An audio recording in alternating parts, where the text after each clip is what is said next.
Welcome to Fearbound Tales, where the line between truth and terror is often blurred. Tonight's story is about the secrets we keep, the lies we tell ourselves, and the haunting consequences they can have. When you bury your darkest secret, it doesn't stay buried forever. Sometimes it comes back for you. This is The Secret Within.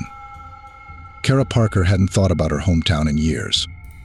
After leaving for college, she cut ties with everyone, including her closest friends, the people she once shared her entire world with.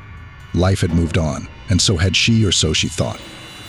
But when an invite for her 10-year high school reunion arrived in her mailbox, those long-buried memories surfaced, memories she had fought so hard to forget. The invitation was simple, an elegant black card with gold lettering. It should have been unremarkable, but there was something unsettling about it. The card had no return address, and it wasn't signed by anyone. Most alarming was the location: Harrow House, an abandoned mansion just outside of town. Harrow House had been the subject of rumors and urban legends for decades. It was a place no one went near. Students whispered that it was cursed, that people had gone missing there.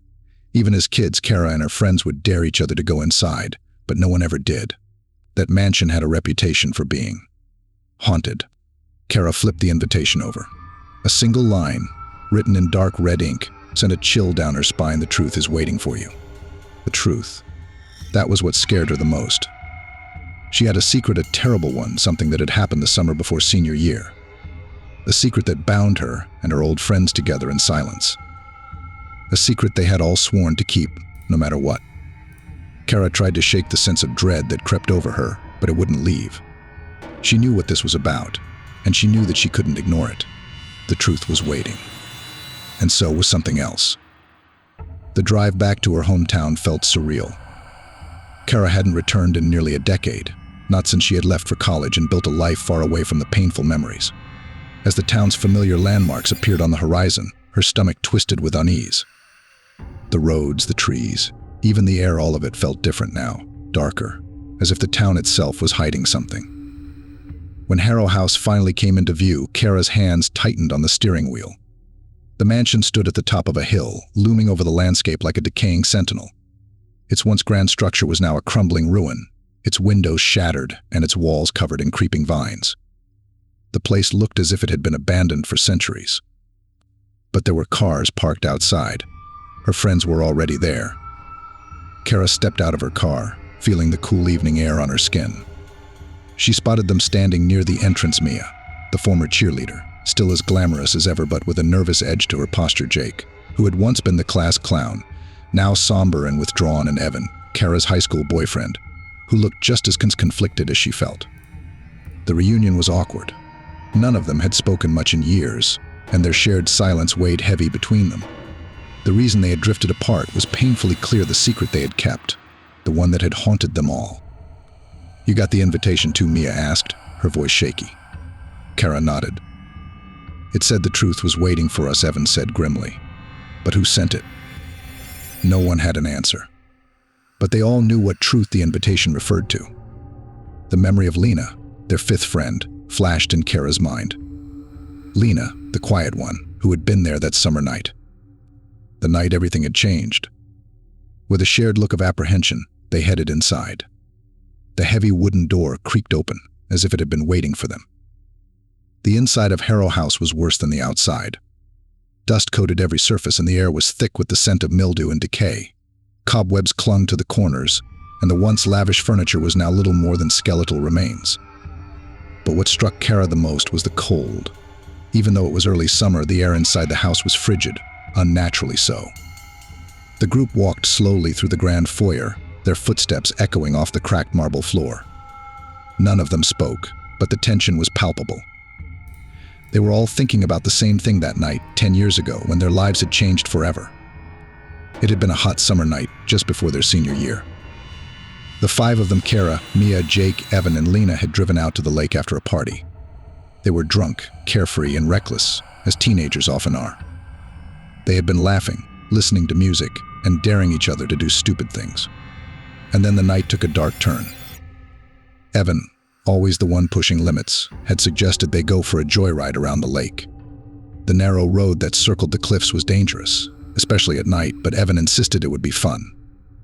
They piled into the car, Lena sitting quietly in the back seat. As always, the voice of caution drowned out by the others' excitement. Jake, in his usual impulsive way, dared Evan to go faster. And Evan, wanting to impress Kara, pressed the gas pedal harder. The car careened around the curves, the cliff's edge looming dangerously close. Then it happened. The car hit a patch of gravel, and Evan lost control. The vehicle skidded off the road, crashing into a tree. The airbags deployed, and they were all shaken but unharmed except for Lena. Lena, who hadn't been wearing her seatbelt, had been thrown from the car. By the time they found her, it was too late. Panic set in. They were all drunk, underage, and terrified of what would happen if the police found out. Evan, desperate and hysterical, had convinced them to cover it up. They buried Lena's body in the woods near the lake, swearing they would never tell anyone what had happened. They agreed to lie, to say she had disappeared after the party. They thought they had buried their secret. But secrets have a way of coming back. As they ventured deeper into the house, Kara felt the weight of their secret growing heavier with each step. The air was thick with tension, and every creak of the floorboards seemed to echo the unspoken guilt they all carried. The house itself felt alive, as if it was watching them, waiting for something. They made their way into what must have once been the drawing room. The fireplace was cold, the mantel covered in dust, and the windows were boarded up, allowing only thin slivers of moonlight to filter in. They stood in silence, each of them lost in their own thoughts, until Mia finally broke the quiet. "We need to talk about it," she said, her voice barely above a whisper. "About what we did." Kara's stomach twisted at the words. It was the first time any of them had spoken openly about that night in years. "We were kids," Jake said defensively. "We didn't know what else to do." "But that doesn't make it right," Mia shot back. "We left her there. We let her family think she just disappeared." Evan, who had been staring at the floor, clenched his fists. "It's too late to change anything now." "No," Kara said quietly, her voice trembling. "It's not." Before anyone could respond, a sudden, sharp sound cut through the air, a low, guttural whisper. The voice was faint at first, but it grew louder, filling the room with an eerie, disembodied presence. "You left me." Kara's heart raced. She looked at the others, but their pale faces told her they had heard it too. The voice was unmistakable, it was Lena's. The whisper echoed again, this time more insistent, more accusatory. "You left me alone." Mia gasped, backing away from the center of the room. "This can't be happening," she said, her voice shaking. "She's dead. This isn't real." Jake was frozen in place, his eyes wide with terror. "We're just imagining it," he muttered. "It's just the guilt, that's all." But Kara knew better. The air around them was changing, growing colder, and the shadows seemed to stretch and twist unnaturally. There was something else in the house with them, something angry, something vengeful. Suddenly, the lights flickered, and the door to the room slammed shut with a deafening bang. The whispering grew louder, more intense, until it filled their ears like a scream. "You promised." Kara's breath caught in her throat. She knew exactly what Lena was referring to, their pact of silence, the promise they had made that night to never speak of what had happened. They had promised to keep the secret, but now it seemed that Lena had come back to make them pay for their betrayal. The room seemed to close in around them, the air thickening with each passing second. Kara's chest tightened, her breaths coming in shallow gasps. The flickering light cast eerie shadows on the walls, and in those shadows she thought she saw something move, something dark and twisted. "We need to get out of here," Evan said, his voice trembling. But when they tried the door, it wouldn't budge.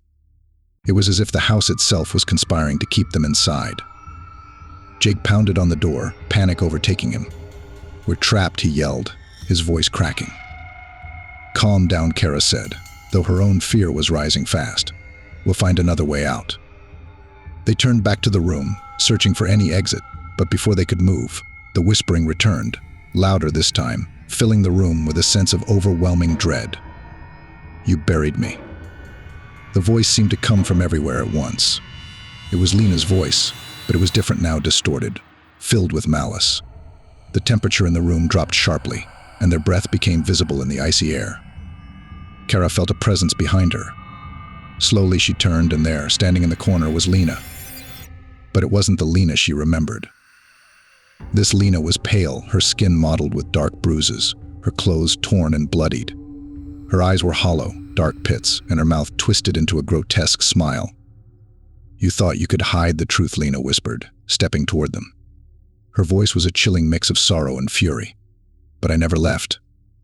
Mia screamed, stumbling backward as Lena's form flickered in and out of view, like a distorted image on a broken television screen. The air crackled with static, and Kara felt a cold hand brush against her arm. "You can't escape the past," Lena hissed. Kara's mind raced. This wasn't just guilt, this was something real, something powerful. Lena's spirit had been awakened, and it wanted revenge. "Lena, please," Kara whispered, tears filling her eyes. "We were scared. We didn't know what to do." But Lena's expression didn't soften. If anything, her eyes darkened further, the fury in them burning brighter. "I suffered alone while you moved on. Now it's your turn to suffer." In a panic, the group fled deeper into the house, desperate to find an escape. But Harrow House seemed to shift around them, the hallways twisting and turning in ways that didn't make sense.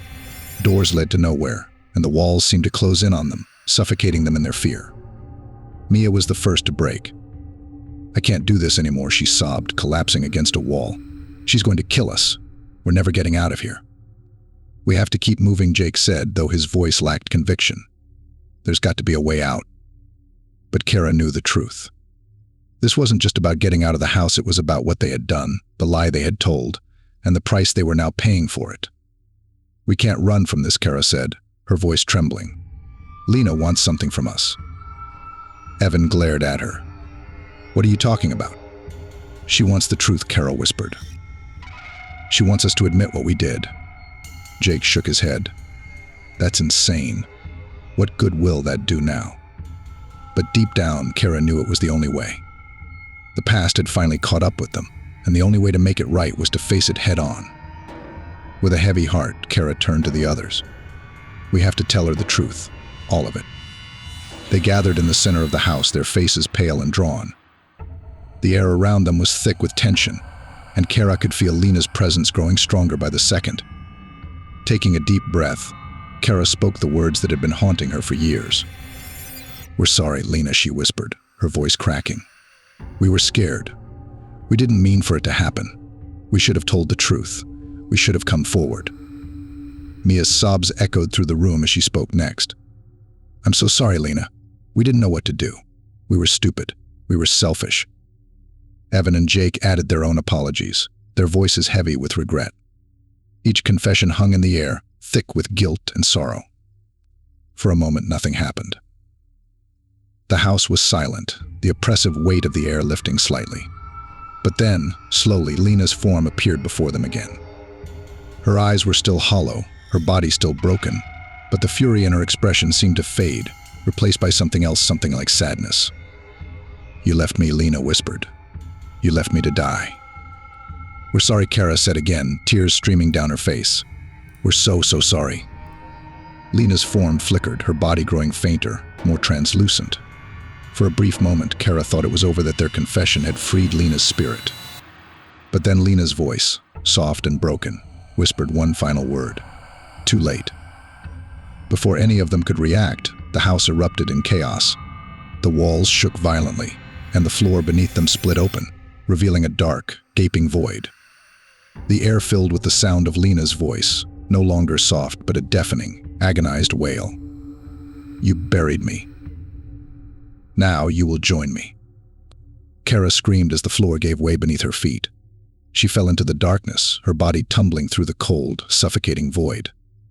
The last thing she saw before the world went black was Lena's twisted smile, watching them fall. The house was silent again. The cars parked outside remained, untouched, their owners nowhere to be seen. A few days later, the police arrived at Harrow House, responding to reports of strange noises and lights coming from the old mansion. They searched the place from top to bottom, but found no trace of the four friends who had entered. It was as if they had simply vanished. But in the woods near the lake, buried deep beneath the earth, lay the remains of Lena's body, finally discovered after 10 long years. The truth had finally come to light. But for Kara, Mia, Jake, and Evan, it had come too late. Their secret had consumed them in the end. Thank you for joining us on this terrifying journey. Remember, the secrets we bury have a way of coming back to haunt us. This has been Fearbound Tales, where your darkest fears come to life. Until next time, sleep tight.